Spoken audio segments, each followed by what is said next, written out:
Good morning and welcome to the webinar.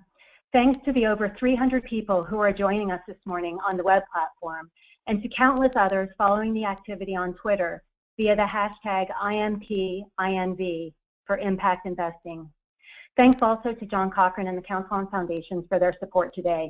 Between the Council's mailing list of 11,000 staff and trustees from 1,500 foundation and corporation member organizations and the collaborative outreach efforts of Case Foundations Network and Mission Investors Exchange, we have a tremendous audience today.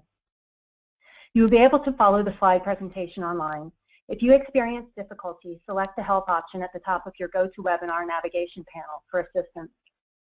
If you're unable to access this panel, you may dial into the Council's office for technical assistance or email membership@cof.org. You're encouraged to submit questions for the presenters throughout the webinar. There will be a dedicated question and answer period at the end. Just click the Questions tab and type your question into the box along with your name and organization name. This webinar is being recorded and the link will be emailed to all registrants within 1 week. The recording also will be provided over the Council on Foundations YouTube site. This is Melanie Audette of Mission Investors Exchange, a network of over 250 foundations and affiliate organizations that provides education and tools to enable foundations to build and expand their impact investing programs, as well as a public policy and influence voice in the field. In fact, our new CEO, Matt Onick, was just announced late last week, and he and I and the rest of the team are pleased to support the Case Foundation in presenting this webinar, Everything You Need to Know About Impact Investing, in 1 hour. The webinar is broadly based around the Case Foundation's wonderful gem of a resource, the 44-page booklet called A Short Guide to Impact Investing, available at shortguide.org. The webinar is intended to be a 101 level introductory learning opportunity for foundation staff, leadership, and investment teams. It's our hope that you'll be inspired to activate more resources for impact. We'll begin with a fireside chat with Jean Case, who will discuss the power of bringing the private sector into the business of social change. Then we'll turn to Kate Ahern, who will provide a high-level description of the range of investment options. And finally, we'll be joined by Stacy Donahue and Dan Brillman to discuss a real foundation impact investment. First, I'd like to introduce the Case Foundation, then the guide, and then Jean. The Case Foundation was created in 1997 by digital pioneers Jean and Steve Case. It invests in people and ideas that can change the world. It creates and funds innovative and collaborative solutions with the belief that more fearless approaches are needed to address urgent social challenges. Jean and Steve and their team believe in the power of philanthropy, nonprofits, and government to drive social change and support the impact investing ecosystem by providing opportunities to educate and activate investors. The Short Guide to Impact Investing is an example of this field building focus for the foundation, and we're grateful for that. The guide is for newcomers. It's short and fun to read. Case Foundation, through the guide, is helping foundations get around the bottlenecks to stop kicking the tires and just do it. The guide is for high net worth individuals, family offices, and others to know some of the questions, if not the answers, and what to do next to move toward meaningful, measurable impact. The guide includes several profiles of impact ventures, funds, and investors, and it builds on the work of great champions of the movement, including the Rockefeller Foundation, Omidyar Network, and many others who have supported the development of the field. I'd like to now introduce Jean Case. Jean is an actively engaged philanthropist, investor, and a pioneer in the world of interactive technologies. Prior to 1997, when she and her husband, Steve Case, co-founded the foundation, Jean spent her career as a technology executive in the private sector, in part as a senior executive at America Online. Under Jean's leadership, the Case Foundation is leveraging new technologies and applying innovative approaches to increase giving, catalyze civic and business participation, and promote innovation, collaboration, and leadership in the nonprofit sector. Jean, thanks for being with us and sharing this guide with the field. It's a delight to be with you, Melanie, and with everyone on the call. We're so pleased to have you here. And please tell us, Jean, how first you define impact investing, and tell us more about the Case Foundation's effort to support the growth of the field. Sure, I'd be happy to chat about that. And first of all, I want to thank everyone who's joined us today. It's kind of fun to have this virtual gathering around impact investing. It's appropriate that we start with the definition of impact investing because one of the things that we've learned in our years of working in this field is that many people bring different definitions to the space. So the definition that we embrace at the Case Foundation really comes to us from the Global Impact Investing Network. So at the Case Foundation, we define impact investing as investments into companies, organizations, and funds seeking to generate both a financial and a measurable social return. So that's the space we're going to talk about in this call today. You know, I was really happy to hear you give a little nod to Rockefeller and Omidyar. We would add some other names to that list. And I just want to make it clear, as the Case Foundation came into this space, we were well aware that we were following a group of passionate pioneers who were at the table long before we arrived. And you mentioned some of them. So our role is pretty simple. As we spent about a year and a half going to school in the space, talking to anyone who would talk to us, so we could learn and really get to an understanding of how we might add value in what was already a growing collaborative. Early days, but a growing collaborative. We had probably about 300 dialogues with individuals, firms, roundtables, conferences, you name it, over a period of about a year and a half, so that we could begin to understand better and then report out what it is we heard and observed. And the short guide you referenced, Melanie, really comes out of those 300 dialogues. It is truly a crowdsourced document, although it resides on the Case Foundation site. And I do encourage everyone on the call, if you haven't taken a look at it, we worked hard to make it fun and engaging and short, being key, so that anyone could get through it rather quickly and really pick up the nuggets of what we were looking for. So our role at the Case Foundation that really sort of emerged out of those 300 dialogues and feedback we received both from the field and those not yet in the field about where we might try and focus in two areas, in educating and activating the ecosystem, if you will. We've put a lot of time in understanding what exists in the ecosystem for impact investing and what does not, and to champion and to spotlight both the companies that are emerging, the funds that are emerging, and, as I said before, educate the investor class as well and point them to tools and resource materials, etc. So that's largely been what our effort has been around. It's been highly collaborative. We can't do what we do without our partners alongside. And that's kind of a top line of where we are. How did you first hear about it or get involved? Why did you choose impact investing as a major focus area for the foundation? Well, interestingly enough, we were both part of creating a company way back when, America Online, that really was a mission-focused company. We were out to democratize access to ideas and information and communication to level the playing field, if you will. So we understood the idea of a company that was mission-focused. I won't say America Online was an impact investment, but I will say we really understood what it meant for passionate entrepreneurs to bring forward new enterprises really trying to change the world. So that was sort of already in our DNA. Then as we began investing, we began looking for those kind of enterprises. And it wasn't until we were some way down the road, both with the foundation and with our personal investments, that we understood there was this movement afoot. It hadn't yet been given the title impact investing, but that's really what it was. And for us, it made total sense. My role at the foundation when I started in the earliest days, as I looked around, I thought there were really exciting tables filled with talented people, super passionate about changing the world. But what I often didn't see was the entrepreneurial spirit at the table, or entrepreneurs more specifically. I felt like in many cases the role of addressing some of our most daunting challenges had been left largely to government and nonprofits and social agencies, and that business wasn't at the table sort of in a regular fashion. And today we say, you know, you need all the oars in the water if you're going to make a difference, and sort of the oars we saw missing were both business and the entrepreneurial spirit. So it was a natural, I think, for us to turn to impact investing. Similarly, another another area of work that we were focused on is with the millennial generation. And we saw really what we called a perfect, beautiful storm forming. And that was with millennials, you had many who were very passionate about building new enterprises that could address daunting social challenges on one side. And then you had a growing class of investors, both now but a much bigger class going forward, of young people who said, why would you only use your investment money for a financial return? Why wouldn't you use your investor dollars to make a difference in the way that you're investing?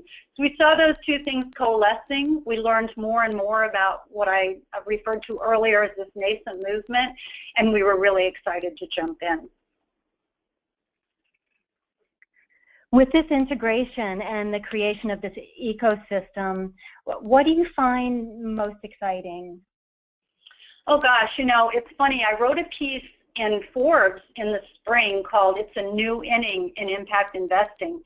And the reason I felt that was necessary is many of us in the field sort of felt like we were, if you use a baseball analogy, a little bit in spring training. Things were getting started, the ecosystem was coming together, lots of exciting stuff happened, but we didn't necessarily feel traction and momentum towards the mainstream.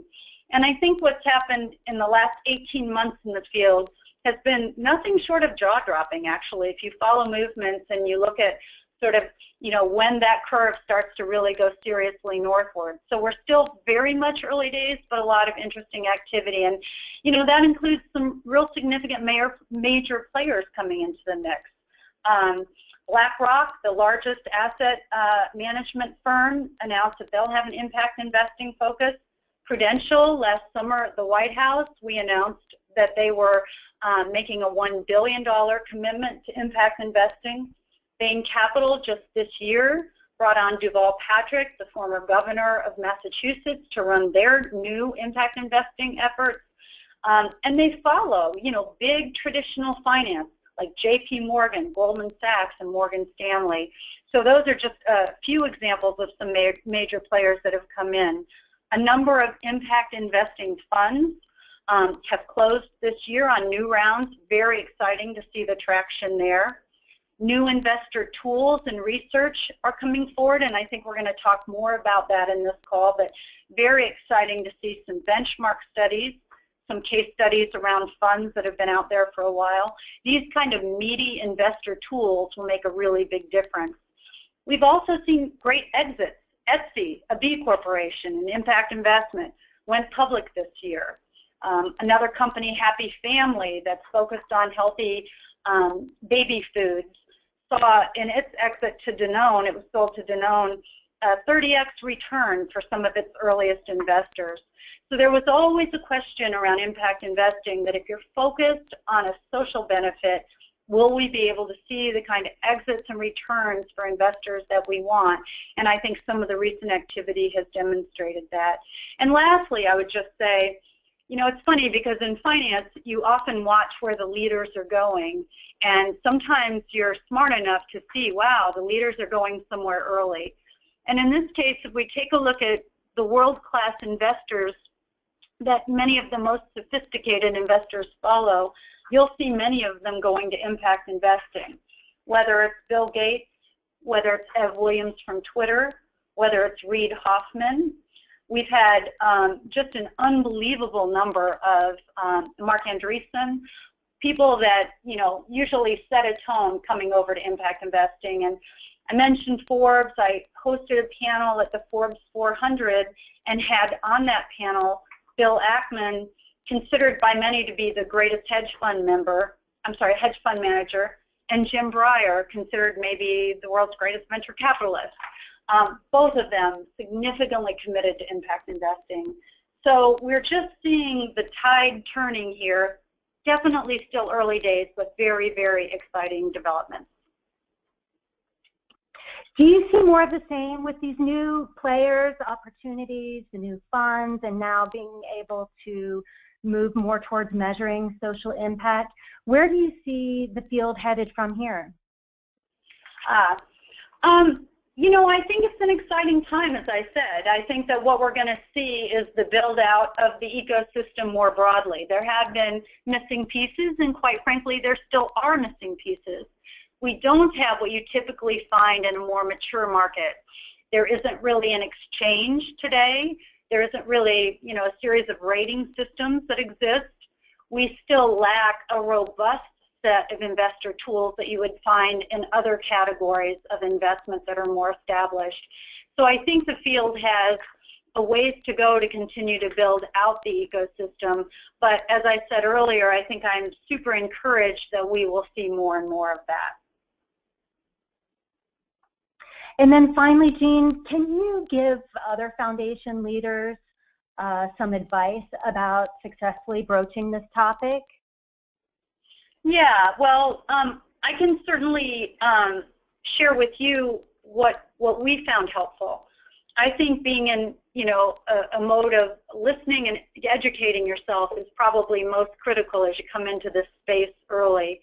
And the good news is, as I've said a few times already, there really are some really meaty tools out there that you can get your arms around, but it would include everything from, you know, we talked about making sure to take a look at the short guide, which tries to condense advice and counsel from over 300 different individuals and institutions that helped us with that. There's a whole list of conferences. You know, this year we had the benefit of hosting an impact investing track at the Milken Conference, which is really considered the premier financial conference each year. I would encourage folks looking at impact investing, if they're planning to go to Milken, to follow that track. SOCAP is probably the most, you know, at the intersection impact investing conference that happens all year. That's coming up in San Francisco in October. That's October 6th through 9th. You know, the first time I went to SOCAP, it really helped in my learning curve as I was, you know, coming on board to the subject. Then you have things like the Global Impact Investing Network, and not only the network itself, but also some of the research it's put forth. I mentioned the benchmark study that it just released recently. Duke has done some really interesting things, looking at case studies of funds and what their experiences have been. And then, of course, Mission Investors Exchange and the Council of Foundation provide resources as well. So all of these things, I think, are easy ways for people to put their toe in the water and begin to understand that at the end of the day, I think, you know, talking to those who've been engaged in the work, we benefited greatly from the efforts of Rockefeller and Omidyar particularly, who for us was a really key mentor as we got into this space and we really weren't sure what we were getting into. The Case Foundation stands ready to talk to anyone, to help in any way we can. If there's a foundation out there thinking, you know, how should we get started, or what should we be thinking about? Jean, your insights are so important for the field, and your commitment to this work is something that we're all grateful for. Thank you so much. This is really critical to moving the field ahead, the resources that you've provided and the leadership and your participation in these events, SOCAP and others, and we're looking forward to continuing to work together with you and Case Foundation and others as we advance the field. Thank you so much. Thanks, Melanie. And again, I just want to thank our many partners who've brought us along, and even our own team at the Case Foundation, and I think you're going to hear from another one here very shortly. We are. Thanks again. And as we move to the next slide, I want to remind participants that we welcome your questions. Please submit those at any point during the webinar by clicking on questions, typing in your question along with your name and organization, and we will have a Q&A period at the end. As we move on now to our segment around how foundations and individuals make investment choices, I'd like to welcome Kate Ahern, who is on Jean's team at the Case Foundation. Kate is the Vice President of Social Innovation there, where she oversees a portfolio of grants and activities that invest in people and ideas that change the world. And she leads the Foundation's impact investing initiatives, which aims to bring the talent and resources of the private sector into the business of solving social problems. Previously at CASE, Kate led the pro bono campaign, A Billion Plus Change, the largest corporate commitment of skills-based volunteer service in the United States. Welcome, Kate, and take it away. Thank you, Melanie, and hi, everybody. It's great to be here today, and thanks again to our co-hosts at Mission Investors Exchange and Council on Foundations. Like Jean said, we at the CASE Foundation have leaned on both of those organizations and their networks quite a bit over the years as we built out our impact investing practice. And I would absolutely recommend them as you think about accessing resources for your impact investing work, and maybe more importantly, as you build a network to build out your impact investing work. So I'm going to talk a little bit about, I'll go a little bit deeper on some of the common decision points for impact investors as they get started. You know, the impact investing definition that you saw on your screen really is a baseline. And one thing that's important to note here is that, you know, all investors think slightly differently about how they define impact. So I'll talk in a little more detail about what we've found that impact investors think about as they start their journey and as they make the decisions that feel right for them. And then you'll hear a really interesting case study after I speak from the Omidyar Network and one of their investees, Unite Us, that puts some more context around the decisions that they made as they entered into a partnership. So we know that impact investing isn't one size fits all. Let's talk a little bit about the common decision points for investors as they get started. Typically, we found that investors think about 5 things as they get started. They think about sector, they think about asset class, they think about geography, they think about whether to make an investment into a fund versus a direct investment into companies, and they think about their risk and return preferences. And something that I'll talk about a little bit after I go through those 5 is other ways that foundations have found to engage beyond just making investments into companies or funds. So let's start with sector. I think especially for foundations, you know, foundations start with the areas that they care about the most, right? So they'll think about the areas they're funding in, whether it's health or agriculture, education. Foundations often think about the ways that their investments can complement their grant making and their mission. One great example of this is the Kellogg Foundation, which most of us know, and most of us know that they've allocated a large part of their grant portfolio to supporting healthy kids and healthy families. The Kellogg Foundation also had carved out a portion of their endowment to make mission-related investments.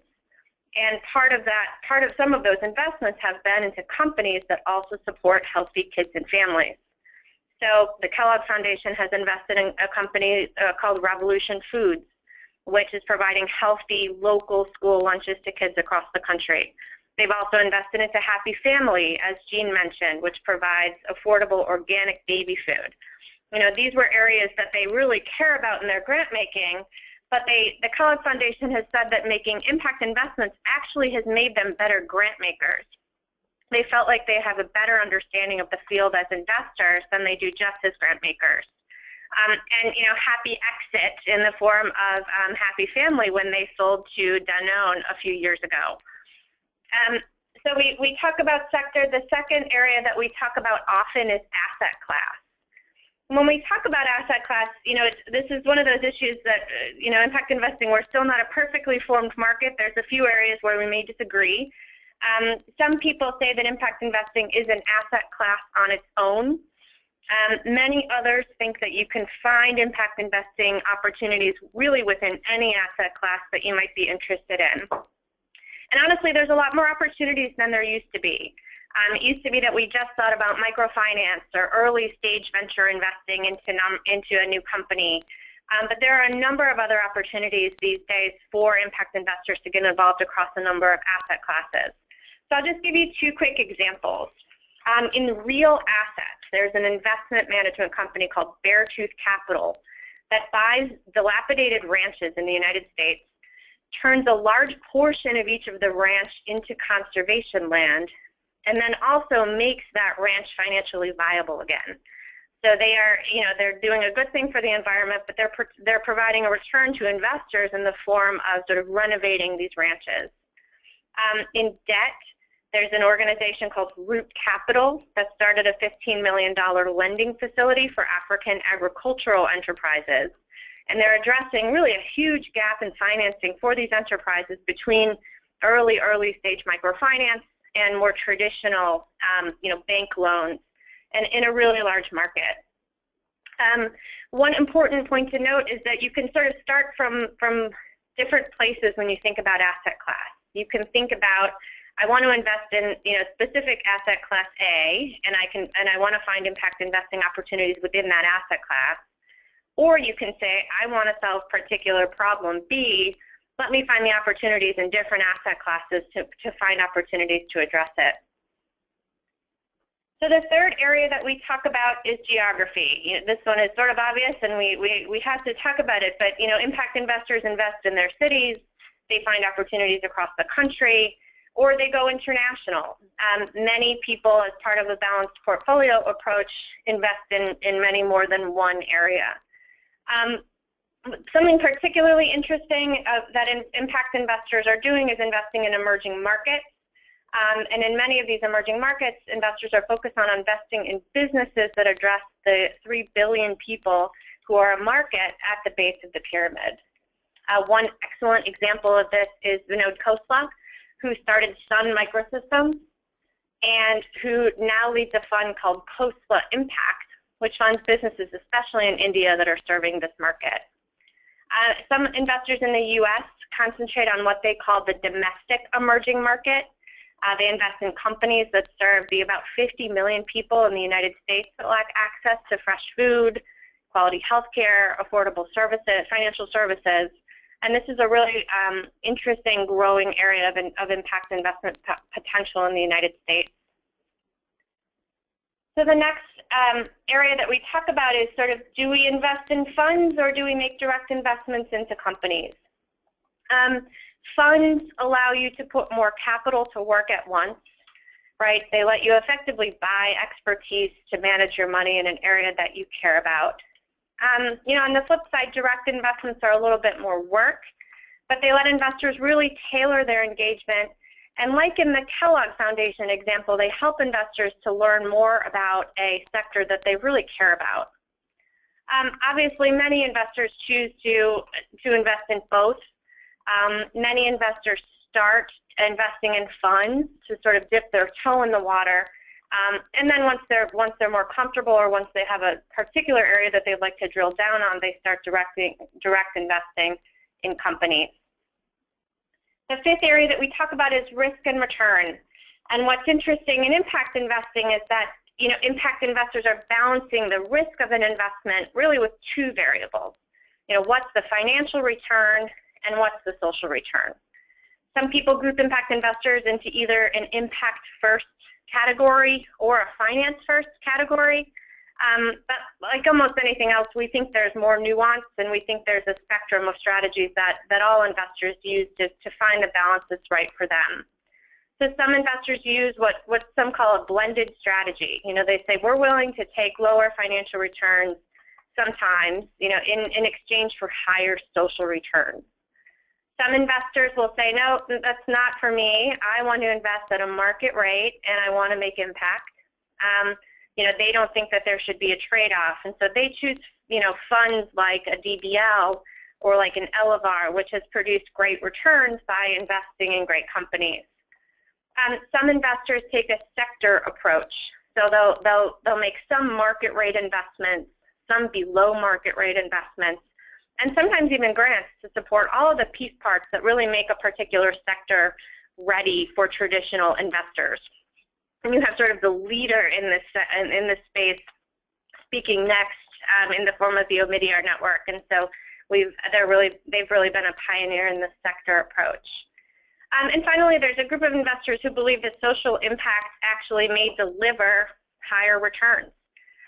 There's an investor named Jigar Shah, who's the founder of Sun Edison, which is a solar energy company.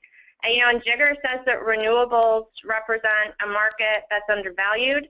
and that could produce huge amounts of opportunity for investors, both in the U.S. and in emerging markets. So those are sort of the 5 areas that most folks think about as they start on their investing journey and as they sort of build out their practice. And there are just a few other ways that we have found that foundations especially can engage as they're building out their practice. Foundations can provide grants to groups that are helping to grow the sector. The Case Foundation supports B-Lab, for example, to build out its platform that enables companies to benchmark themselves against their peers and to increase their social impact. Foundations can engage on policy change that can incentivize more impact investing.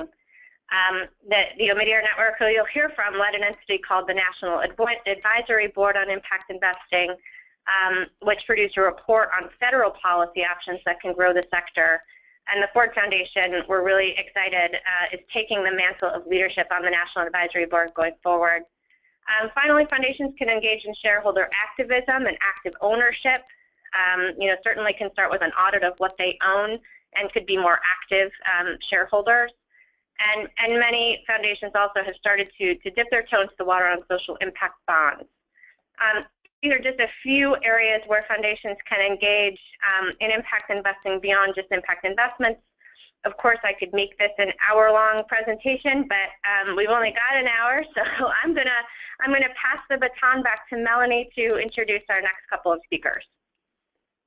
I think we'll find. Thank you so much, Kate. I think we'll find in the question box probably a request to actually fill out an hour another time with you. This was really very enlightening for us, and the way you worked through it in a linear fashion, I think, was really helpful for me and hopefully to others as well.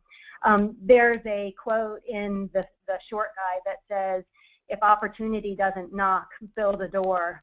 And I think there's a lot of door building going on at Case Foundation.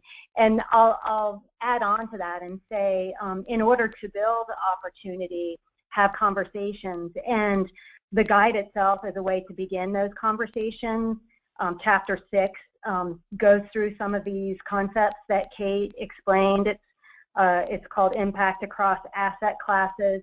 And there's actually a spotlight on page 38 about Beartooth Capital and other really great examples in the guide that will help you to have conversations.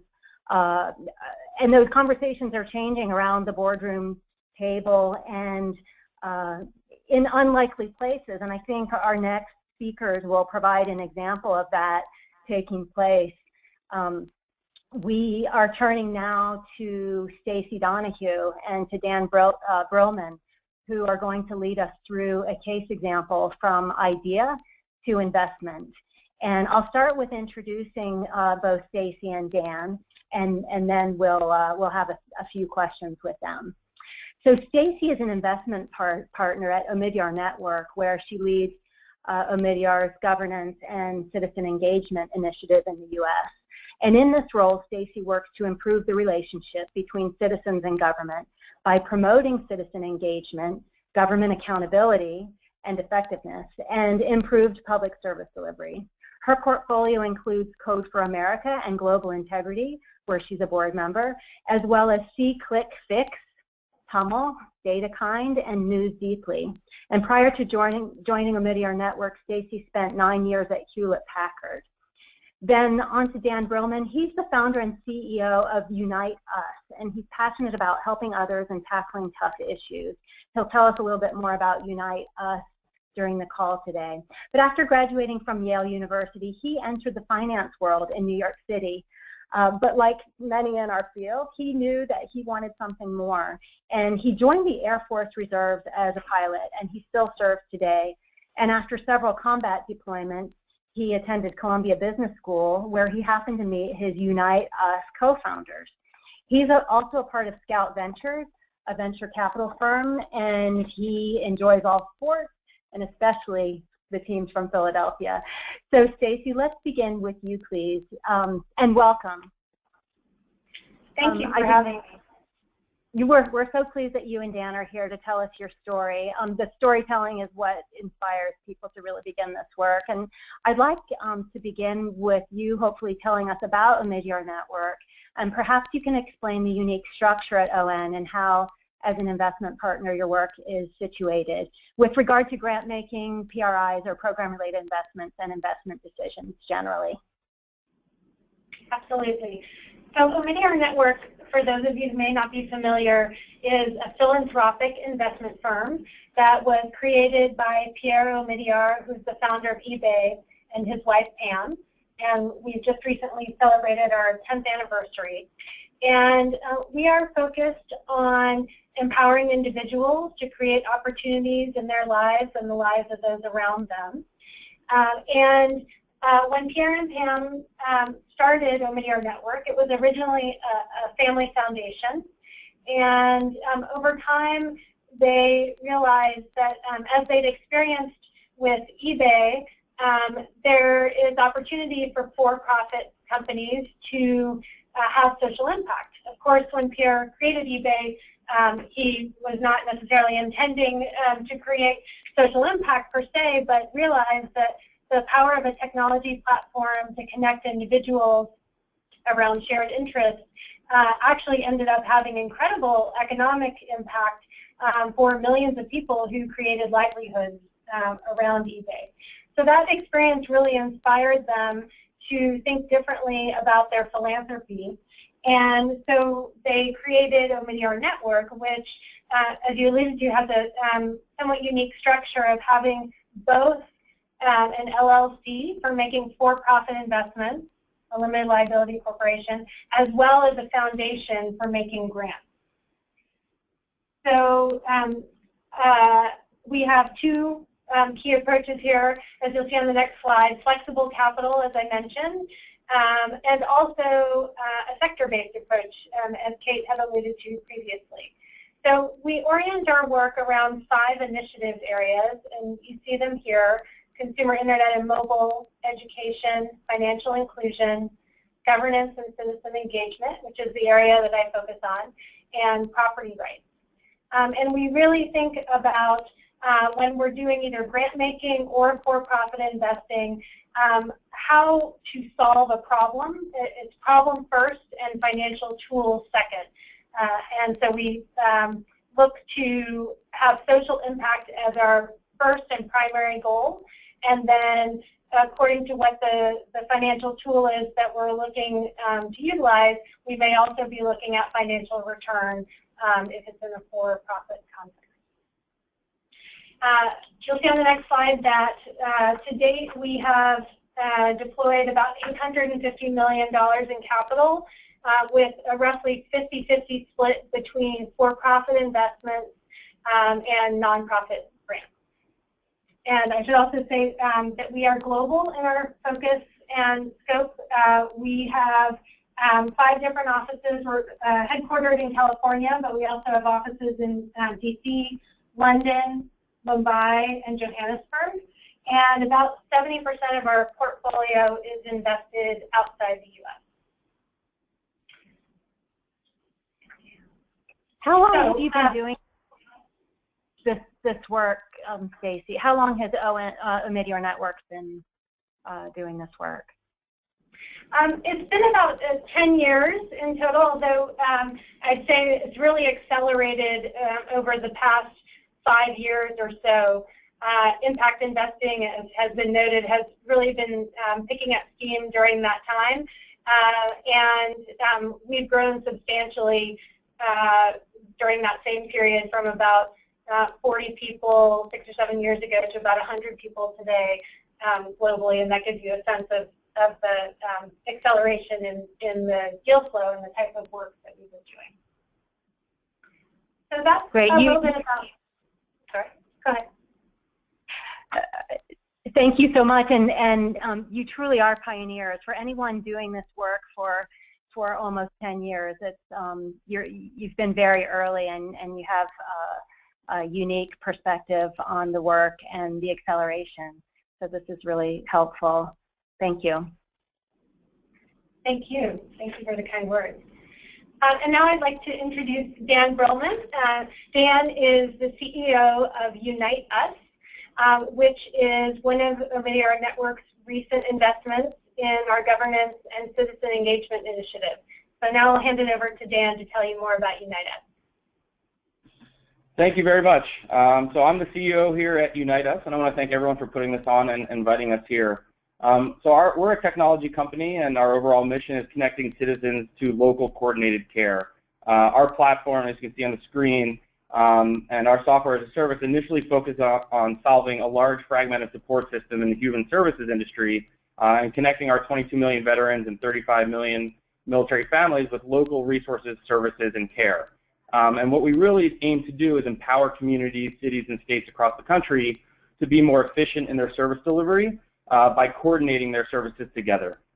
And on the next slide, you'll see we have 3 main products that are out in the market that we license to organizations, cities, and governments across the country. First is a consumer network, which is really there to increase access to care and providing veterans and families the ability to connect with each other, supporters, and most importantly, the resources and services they need in their community. Secondly, everything behind the scenes is where we derive and drive our business model, and that's through a software as a service, a solution that encompasses mainstream CRM and case management tools, what we call care coordination, that allows organizations, cities, and government to collaborate and coordinate their services, ultimately providing a single point of entry for all human services in cities and states across the country. And on the next slide, you'll see that we're already live in communities around the country.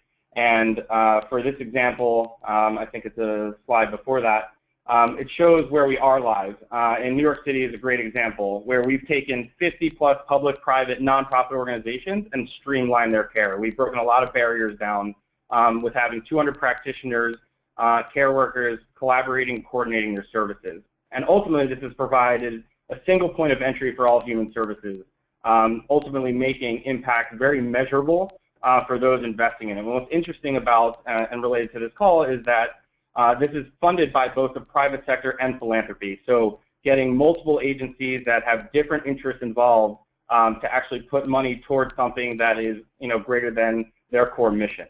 So that's my overall thing about Unite Us. Right, this is such a good story, and we'd like to hear the story of how you and Stacy connected. I understand that your story highlights the importance of reaching beyond your bubble, and as we think about more integration in the field and conversations that can be had, we'd like to hear about your initial conversations when you perhaps reached beyond your comfort zone when it comes to finding opportunities for impact investments.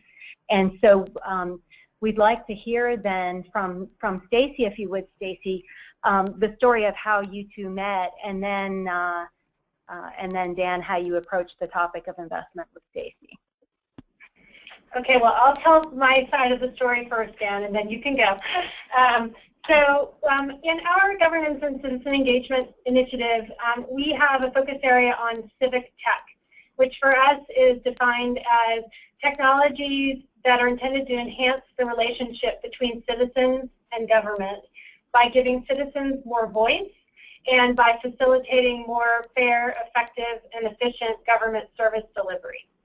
And so part of our mission and orientation right now is to attract commercial investors and those who haven't traditionally been familiar with or interested in civic tech as an investment area and to get them interested. So we held a convening in New York at a civic tech community space called Civic Hall, where we brought investors and entrepreneurs together to discuss civic tech as an investment area and what the opportunities are and what the challenges are. And so that is where I initially met Dan's colleague at Unite Us, who had heard about the event through kind of networks of networks. So to this point about kind of getting outside of your day-to-day, Unite Us was not a company that I was familiar with before the convening, and nor I think was Unite Us necessarily familiar with Omidyar Networks investing in civic tech. So that was a great opportunity to kind of cast a wide net for both of us to learn about each other and find new opportunities in the space. Dan, do you have thoughts on that? Yeah, so our side of the story is we heard Stacy as the MC at this event, and previously as fundraising from traditional venture capitalists, we were really shocked to hear her speak and mesmerized about their investment strategy, and I think chased her around until we could meet her. So we actually really targeted traditional venture capitalists until we found Omidyar, which obviously share the same goals and are mission driven. And so it took us out of our normal bubble of private sector investments and really opened up new doors, and now Omidyar opens up many new doors to us and takes us out of our comfort zone as far as how we look at our company, how we look at our overarching mission, and what our impact is, both financially and social. So it's been a great partnership so far. Dan, was the convening itself what motivated your organization to consider funding from philanthropic organizations, or is that something that you think that was on your mind and you think is on others' minds who are in that situation? Yeah, I think it's on a lot of people's minds, but I think access to fund, to organizations and funds like Omidyar are fairly limited. I don't think people that are traditionally looking for private sector investments know about a lot of them. And so, it's really introducing yourself to a new network. So we knew about civic tech. We work with government already, but it's, looking on the other end and who's looking at, government efficiencies, and that's, funds like Omidyar networks. And so, we were kind of just missing that introduction to that other side of the investment thesis there. Stacy, can you tell us a little bit about first the investment and perhaps looking at the framework that was set out by Kate? Where does this investment fit if you're thinking about sector, asset class, geography, the things that Kate went through, and then maybe a little too about your process? Sure. So the investment in Unite Us is an equity investment as part of their A round, which they had almost already fully funded, or in fact sort of made room for us at the last minute. So it is not structured as a PRI, a program-related investment, because, as I mentioned earlier, we have an LLC and the ability to do equity investments without structuring them as program-related investments, because we don't need to use our foundation dollars to do that. So it's early stage equity. That tends to be the sweet spot for us in terms of asset class of where we focus. The geographic focus is U.S., as Dan described, which is the area that I focus on as well. And then, Dan, how has your relationship with ON or other investors changed the landscape of your funding resources, and has that altered your focus at all from social impact venture capital? Yeah, that's a great question. So, traditionally when we're going through due diligence with, traditional venture capitalists, a lot of the questions in due diligence are around financials, thinking forward about financials, and, a lot of our thoughts internally as a company were about impact and how we change communities, how we change how government thinks about serving particular clients. But that was never related, or we couldn't really relate it to venture capitalists because they weren't asking those questions, and they don't really want to hear those answers necessarily. But in due diligence with Omidyar, it changed how we looked at both, social impact and financial impact, and so it actually blended how we look at ourselves as a company and how we grow. And the growth trajectory is not only financial and how we in licensing our software and bottom line, but really what does that bottom line do for us? So the more people that use our software, the more impact it's going to have in communities. And we never really looked at that until going through due diligence with with Omidyar and setting goals around impact and also financials. So it's helped us actually tell a different story and also broaden our network around how we talk about investment in the future. And do you think that you'll be seeking additional philanthropic investments as a result of this one? And actually, or did you find that this investment leveraged other philanthropic investors into your work? I think we'll definitely be looking for that for growth internally as a company. But more importantly, we work with large foundations already, like the Walmart Foundation, which is a very large philanthropic organization, to actually drive a lot of our technology-driven solutions in communities. So as a philanthropic organization, Walmart is looking to make large investments and also co-investments with other local entities to build coordination in cities. So although that doesn't hit us necessarily in the bottom line, sometimes, but we work with them to meet their mission, but also meet our mission, which is to get our technology in the hands of private and public organizations and communities. So it's kind of two-pronged, both for an investment internally. We're definitely would be looking for that in the future, but we're also can educate philanthropic organizations on how to make investments in this particular niche. Because it's very important of how they can get involved, because traditionally many are scared to get involved, but now a technology-driven solution can provide ROI and actually evidence-based solutions and metrics around how their investment is doing, which is very important to them going into the future. So although we talk with them and they're not making investment in us, they may make investments in communities or a nonprofit in that community that will ultimately use our technology. Great. And turning to Stacy, Stacy, can you speak a little bit to your efforts in finding funding opportunities in the for-profit civic tech as one of these nascent social enterprise fields? And are there challenges that you have found and have been able to overcome looking for advice or lessons that you can share with other philanthropic investors? Yes, I think civic tech is one of several fields in the broader field of impact investing that is nascent today and is trying to work through the questions of how you find a business model that can support and drive the social impact that you're seeking to create. And so a lot of the companies that we look at have kind of figured out one side of the equation, but not necessarily the other.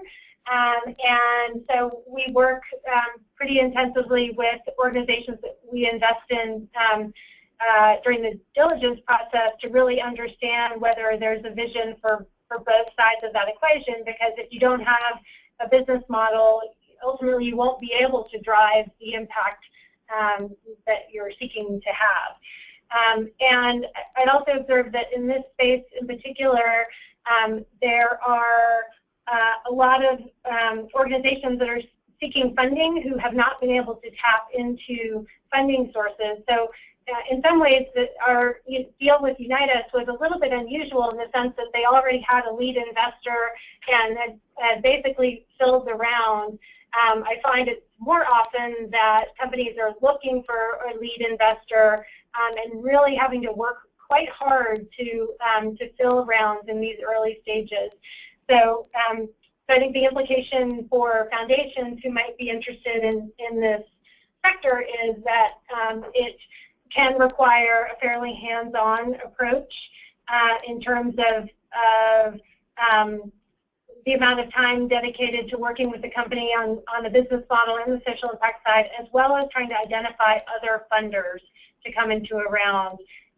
The Unite Us happened very smoothly, I would say, and in a very short time period from Omidyar's perspective. I'm sure, Dan, it felt long to you raising the entire round, but in the big scheme of things, it was quite short. And I would say that foundations looking at civic tech or other investors looking at civic tech should be prepared for potentially a longer time period to kind of assemble a set of investors. That's been our experience to date.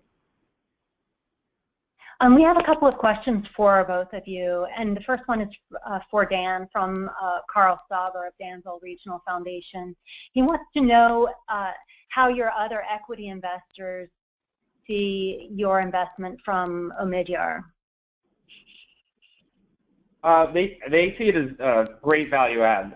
So the majority of our investors, or all of our investors, see the ultimate mission and the vision, and they understand how, one, we make money, but two, we do make impact. So as I said before, they may be more focused on a return, financial return, but they obviously see it as very, very a good value proposition for us to grow, because they can provide us with many more connections and insight and experience around how we expand our business in a world that they're really not used to, because a lot of our clients are foundations and communities and organizations that are nonprofit based, so they have much more expertise than the traditional venture capital investor.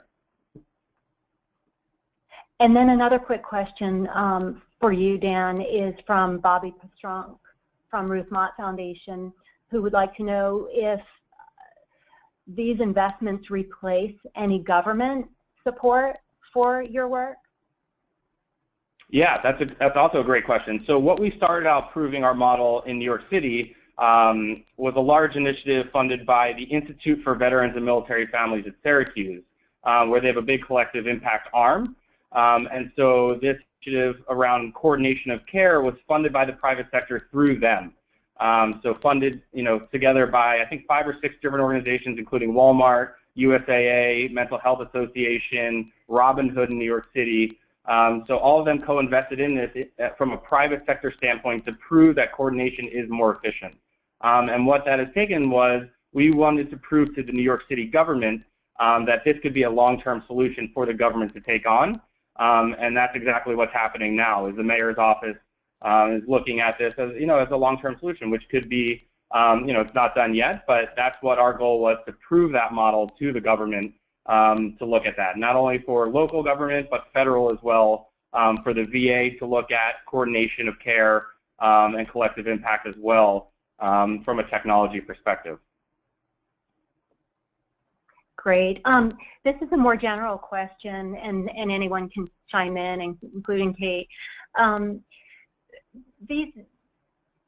These questions, I'm putting together a few different questions, and they're all around impact and means of measuring social impact. And so one of these questions is, what's the level of impact that must be documented to call something an impact investment? Is it to do no harm, or do they actually need to generate a clear and measurable social benefit? And then weaving in another question, can you talk a little bit about, in our last couple of minutes, about metrics for impact? And thanks to Teresa Ish from Walton Family Foundation for that question. This is Stacy. I can give our perspective from Omidyar, and then I welcome others as well. So, in terms of how we think about impact investing, it certainly has a much higher threshold than do no harm, and it really is about the potential for massively scalable social impact. And how you define that and put metrics around that is really difficult, and we struggle with that constantly, but we're making progress. And in terms of the types of metrics that we look at, we tend to orient or focus our metrics around 3 dimensions, which are reach, engagement, and influence. And it, of course, varies depending on what sector we're investing in, but we're looking for solutions that have the possibility or potential to touch the lives of hundreds of thousands or even millions of people, so that's the reach element.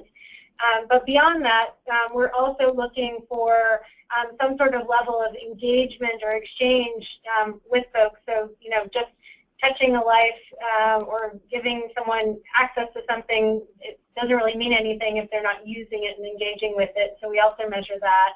And then finally, on the influence dimension, we look at how the opportunities we're investing in have the potential to influence the broader sector in which they're operating. So in addition to the direct work that they do, touching the lives of those they're serving. We also look for opportunities that have the ability or potential to change the minds and change the behaviors and actions of others in the sector. Would others like to join in? Comment? I'll just back that up. You know, I think at the Case Foundation, you know, we recognize that there's still some squishiness in how people define impact, and I think that's just part of building a new market.